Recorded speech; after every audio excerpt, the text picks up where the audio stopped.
the purpose of accomplishing those particular dreams. And I want to share something with you that has changed my life. I started out, as was indicated by Jack, very humble beginnings. I don't know what that dream is that you have. I don't care how far-fetched it might appear to be. I don't care how disappointing it might have been as you've been working toward that dream. But here's what I know, that dream that you're holding in your mind, that it's possible. Let's say that together, please. It's possible. See, sometimes we can't say, I can do that. But what we can say, that it's possible that I can have my dream as we run toward it, as we work on it day in and day out. No one, ladies and gentlemen, could have convinced me when I started out just over 6 years ago, working on my dream. And I want you to think about whatever your dream is, because I was willing to take a chance. And most people won't do that. Most of the people that you talk to try and bring them into the business, these are not risk takers. Most people have done all that they're ever going to do. They raise a family, they earn a living, and then they die. But people who are running toward their dreams, life has a special kind of meaning. And here's what I will share with you, that in the process of working on your dreams, you are going to incur a lot of disappointment, a lot of failure, a lot of pain, a lot of setbacks, a lot of defeats. But in the process of doing that, you will discover some things about yourself that you don't know right now. What you will realize is that you have greatness within you. What you'll realize is that you're more powerful than you can ever begin to imagine. What you will realize is that you are greater than your circumstances, that you don't have to go through life being a victim. As Jack indicated, I was born in Miami, Florida, in an area called Liberty City, in an abandoned building on a hard linoleum floor with my twin brother. We were 6 weeks of age. We were adopted. When I was in 5th grade, I was identified as EMR, labeled educable, mentally retarded, put back from the 5th grade into the 4th grade, and stayed in that category until I got out of high school. I don't have any college training, but I met a high school teacher who one day changed my life. I was waiting on another student, and when he came in, he said to me, "Young man, go to the board and write what I'm about to tell you." And I said, I can't do that, sir. He said, "Why not?" I said, "I'm not one of your students." He said, "It doesn't matter. Follow my directions now." I said, "I can't do that, sir." He said, "Why not?" I said, "Because I'm educable, mentally retarded." And he came from behind his desk and he looked at me. He said, "Don't ever say that again. Someone's opinion of you does not have to become your reality."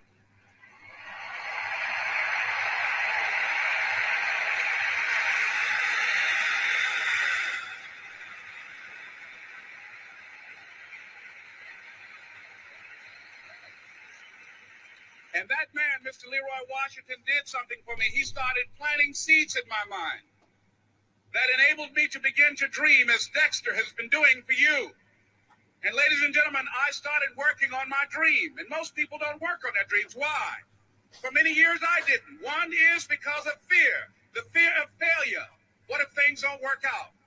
And the fear of success. What if they do and I can't handle it? The other thing is that most people, ladies and gentlemen, they get comfortable. They stop growing, they stop working on themselves, they stop stretching, they stop pushing themselves, and they end up becoming very cynical about life, and they throw in the towel on themselves, on their families, and on their dreams. And the other thing is that most people don't feel worthy. What I'm doing now, I could have been doing years ago. But because I did not have a college education, because I didn't believe in myself, because I allowed other people's opinion of me to control my destiny, I didn't act on my ideas. So I applaud you for your dreaming, for your running toward your dream. I applaud you for believing in yourself, because that's what life is about, stretching and challenging, looking for ways that you can begin to improve yourself. And ladies and gentlemen, as a result, of stretching out, of acting on my dream. And I don't know what that dream is for you. I can tell you that it's possible. No one could have convinced me that after just over 6 years, I will have my own book entitled Live Your Dreams. Just over 6 years, I will have 5 specials on public television. Just over 6 years, I've done motivational speaking for AT&T, Procter & Gamble, McDonald's Corporation, Xerox, IBM. Just over 6 years. I will now have my own talk show that will premiere on Monday, Labor Day. I'm saying to you, your dream is possible. Your dream is possible. But not only is it important that you believe and begin to know that it's possible for you to live your dream as you run toward it, but I've done something that I want to share with you called Choosing Your Future. In fact, I've developed a set of tapes talking about how to begin to create your own reality by choosing your future. And not only is it important for you to know it's possible for you to choose your future, but it's necessary that you work on yourself, that you develop yourself. It's necessary that you get the energy drainers out of your life, people who don't want anything. It's necessary to know that everybody won't see it, that everybody won't join you, that everybody won't have the vision. It's necessary to know that a lot of people like to complain, but they don't want to do anything about their situation, that you are an uncommon breed. You have to know within yourself that I can do this. Even if no one else sees it for me, I must see it for myself. That's necessary. It's also, ladies and gentlemen, necessary that you be creative when you're working on your ideas, that you understand the importance of changing up, of readjusting your strategies. Many times we can have a great idea, but if you're not advancing it in the right way and things don't happen, you become discouraged and think the idea doesn't work. No, that's not true. It's necessary that we become creative. I remember when I was in New York walking down the street, and a guy approached me and said, "Hey, mister, can I shine your shoes?" And I said, "No, I'm in a hurry. I don't have time." I kept walking. Someone else said, "Hey, man, your shoes look cruddy. May I shine your shoes?" I said, "No, I don't have time. I'm sorry, I'm busy." And I was walking fast, and many people solicited me for my business. And then finally, a young man stepped in front of me, and he said, "Excuse me." And he started counting, 97, 98, 99, 100. He said, "Sir?" I said, "Yes." He said, "Come here, please." I said, "What is it?" He said, "Today is my birthday. And every year, just to thank God for another year of life, the 100th person who passes my shoe shine stand, I offer them a free shoe shine. Would you give me the honors?" I said, "Why, sure." I got up on the shoe shine stand, George, and I sat there, and he shined my shoes diligently. And when I got down, I looked at them, they were sparkling. And I was walking away, and I said, "Thank you." And I stopped. I said, "Excuse me, but how much do you usually charge?" He said, "Only $2. I said, "I tell you what, today's your birthday. Here's $5. Keep the change." He said, "Thank you." As I was walking away, looking in the opposite direction at other people coming, he started counting again. 97, 98, 99, 100.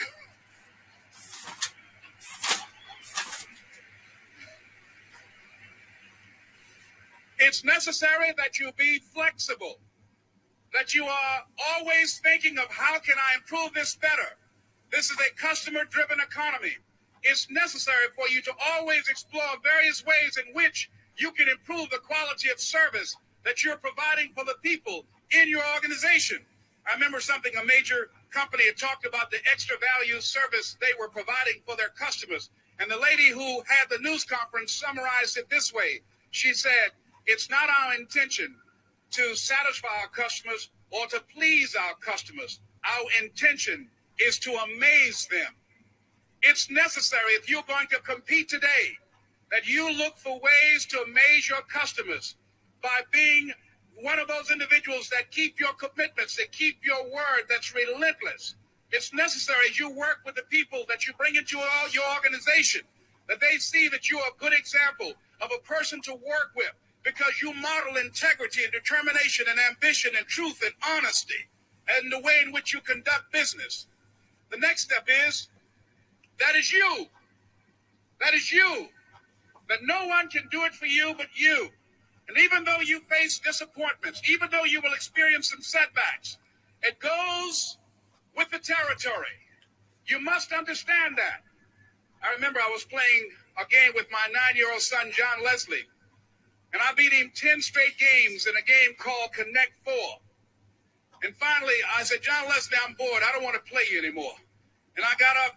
I said, I'm ready to go to sleep now. And repeat out to me, please. Let's say this together. It's not over until I win. John Leslie said, no, you can't go now, Dad. I said, why? He said, it's not over until I win.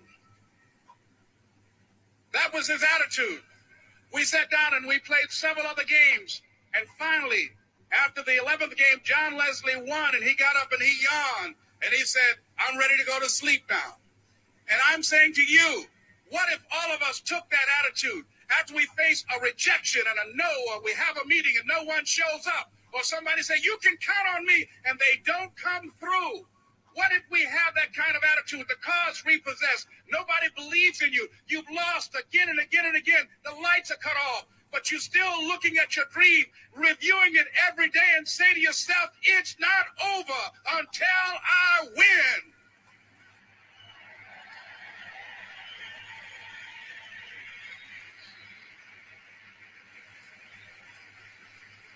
Life will yield to you. Now, here's the next step. Repeat after me, please. It's possible. I can live my dream. It's necessary. I work on myself. Surround myself with winners. Become creative.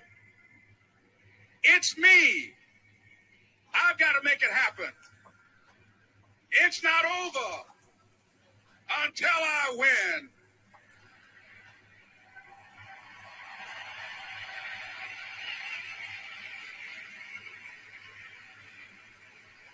The next thing that's important to know, yes, it's possible that you can choose your future and direct the course of your life as you run toward your dream.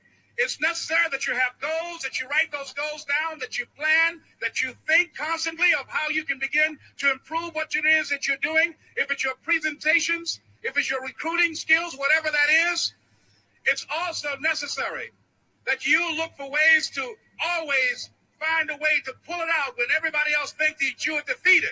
That you've got to take personal responsibility to know that in order to become successful, you've got to make it your personal business to do it. But the next thing, ladies and gentlemen, I want to share with you that some of you already know that it's hard. It's not easy. It's hard changing your life.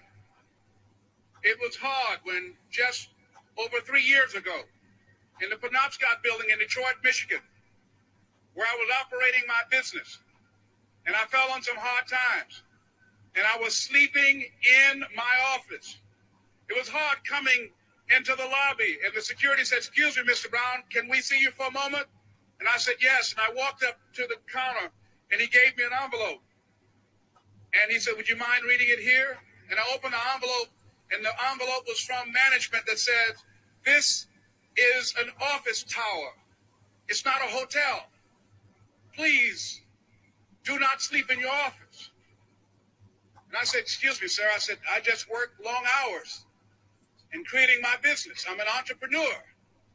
And right now, things are bad for me. But they're not going to be this way always. And I just asked for the opportunity to continue to operate like I'm doing. I'm not trying to make this my home. And it was hard coming through the lobby. And sometimes they would laugh. There's a guy talking about becoming successful. And look at it. He's bathing in the bathroom upstairs on the 21st floor. He sleeps on the floor. Him and 2 other dreamers up there. Look at him. It was hard, ladies and gentlemen, coming to speak to people. And I was facing financial difficulties in my own life. I was behind on my bills and my dreams. And I'm saying to them, you can live your dream. It was hard, ladies and gentlemen. It was very difficult to pick myself up each day believing that I could do it. There were times that I doubted myself. I said, God, why is this happening to me? I'm just trying to take care of my children and my mother. I'm not trying to steal or rob from anybody. Why did this have to happen to me? It was very hard. And here's what I want to say to you. For those of you that have experienced some hardships, don't give up on your dream. No one could have convinced me by holding on, by continuing to push forward, by continuing to run toward my dream, that one day I would have my own talk show. It's a long shot, ladies and gentlemen, from Liberty City, an abandoned building on a floor, never knowing my mother or father. It's a long shot. Being here with you today in this dome in Atlanta, it's a long shot. No college training, labeled educable, mentally retarded, but I kept running toward my dream.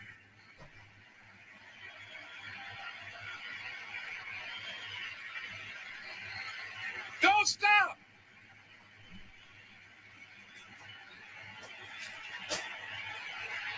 Don't stop.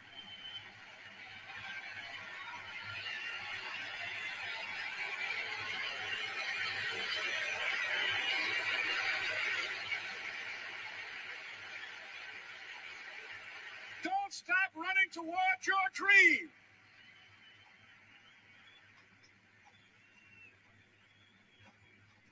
It's very important as you hold on to that dream. There are moments when you're going to doubt yourself.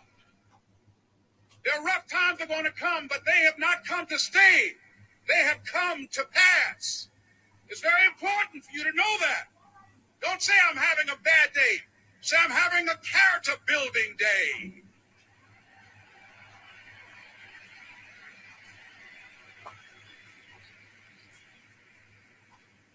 It's very important for you to believe that you are the one to make this happen. I remember this high school teacher, Mr. Leroy Washington, at the end of school one June, it was just a few days before we were supposed to leave. And I just got my report card. And it indicated that I failed history and I failed English. And I would have to go to summer school. And I was feeling within myself that I was a failure, that I'm slower than most people in getting paperwork. And I was feeling down on myself and very negative. And Mr. Washington was giving a speech to the graduating seniors, and I was in 11th grade. And even though I wasn't supposed to be in there, I went in there because the speech he was giving, that speech was for me.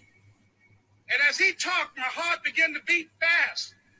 Tears began to run by my eyes, and I was in the back just listening to him because he said, and he was a very dramatic man.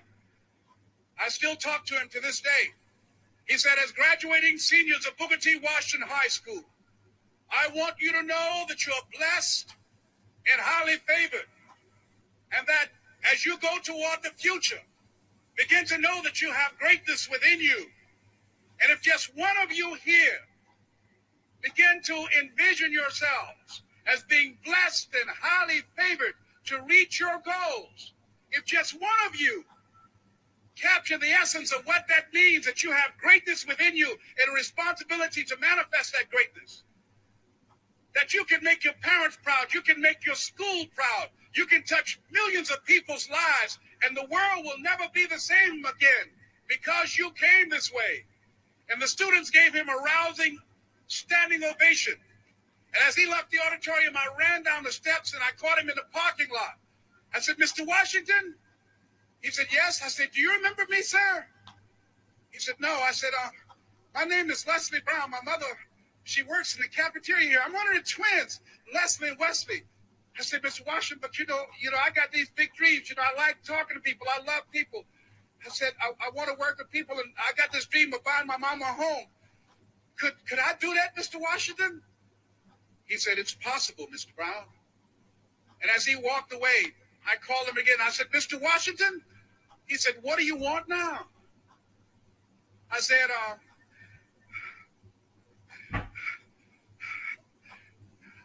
I'm the one, sir. I said, I'm the one. You remember me, sir. I'm Miss Baby Brown's boy. I'm the one. I'm the one.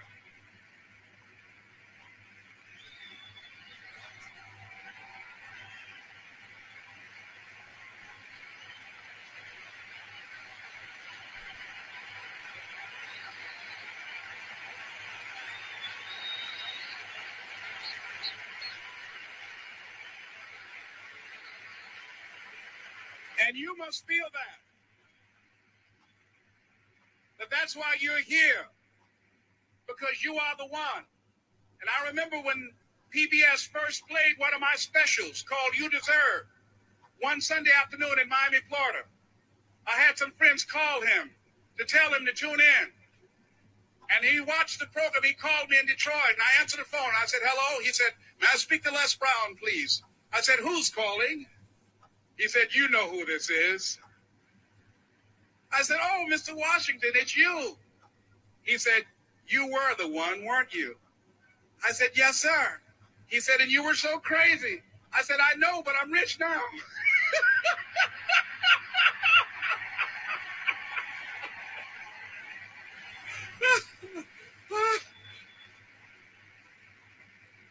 Ladies and gentlemen, it's not going to be easy. It was hard laying on the floor of the Penobscot building, looking out of the window, daydreaming, saying, Les, can you do this? Can you make this happen? I used to listen to tapes day in and day out about See You at the Top, my great friend Zig and Dennis Waitley and different other motivational speakers, and Dr. Norman Vincent Peale and Dexter saying, don't let nobody steal your dream. I used to ask myself, can I do this? And something said within me, you're the one. You're the one. And let me tell you something, ladies and gentlemen. While you're here, and before you go back home to your respective cities and communities, write down at least 5 reasons on why you deserve your dream, on why you won't give up, what's going to make you unstoppable, why you must be unreasonable, because logical, practical thinking says you can't do it today. But if you want to produce unreasonable results in your life, like living your dream and taking charge of your destiny, you've got to be an unreasonable person. You've got to be an uncommon person. So write down the reasons of why you're here. My first major goal was to buy my mother a home. And let me tell you something, ladies and gentlemen. What will reasons do, Les? Nietzsche said, if you know the why for doing, you can endure almost anyhow. What do you mean by that? If you know why you're doing something, when the hard times come, and they're going to come, when the disappointments and the rejections come, and they're going to come by the truckloads, your reasons will be your rod and staff to comfort you, to pick you up. Once again, I got a saying on one of my tapes, if life knocks you down, try and land on your back, because if you can look up, you can get up. Let your reasons get you back up.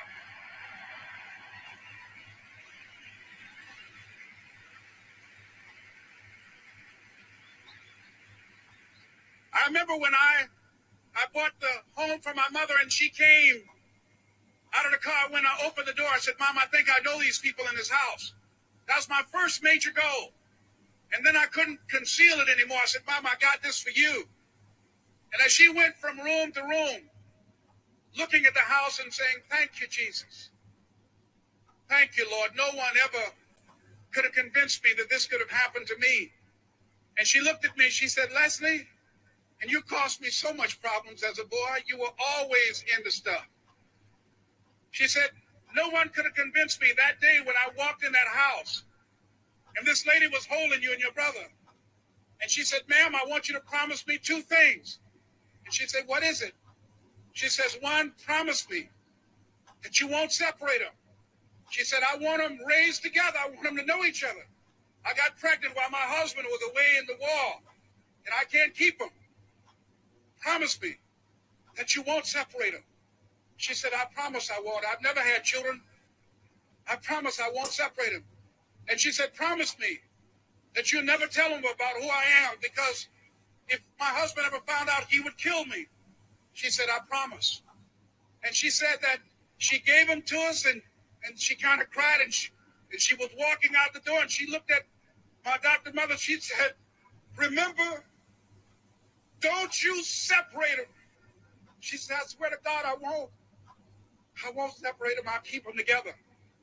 And she said, as I held y'all in my arms, I never had any children of my own. I didn't know how I was going to do it. But I knew with the help of God, I will do it. And ladies and gentlemen, My mother had a dream of having children and raising us. She didn't know how she was going to do it. You're going to be just like that. And some of you are already there. Well, you don't know how you're going to make this happen, but you just feel within yourself some way, somehow, with the help of God, I'm going to make it happen. Repeat after me, please. No matter how bad it is or how bad it gets, I'm going to make it. I'm going to make it. Shake somebody's hand on your right and left and say, you got the right stuff.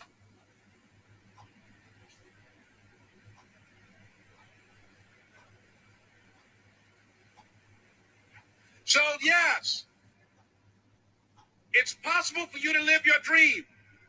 It's necessary that you associate with winners, that you work your system, that you are relentless, that you never give up. It's you. You've got to take personal responsibility. You've got to make it your personal business to make it happen. And you've got to resolve within yourself that I can do this, that it's hard. But you've got to say, I'm the one. I'm the one to make this happen. I'm the one to become successful in this business. As you work to help other people to become successful, that feeds your success. But you know it's going to be hard, but find out what will make it worth it for you. So, ladies and gentlemen, if you want to make your dream become reality, the people that are running at their dreams know that it's possible that you can live your dream, that it's necessary, that you're relentless, that you have a plan of action, that you are creative. The people that are living their dream are finding winners to attach themselves to. The people that are living their dreams are the people that know that if it's going to happen, it's up to them. And they're resolving within themselves, it's not over until I win. The people that are running after their dream know they're going to have hard times. They keep on running because they're saying within themselves, I'm the one. I'm the one. No matter how bad it is or how bad it gets, I'm going to make it. The people that are running after their dreams are the people that are hungry. Shake somebody's hand on your right and left and say, you got to be hungry.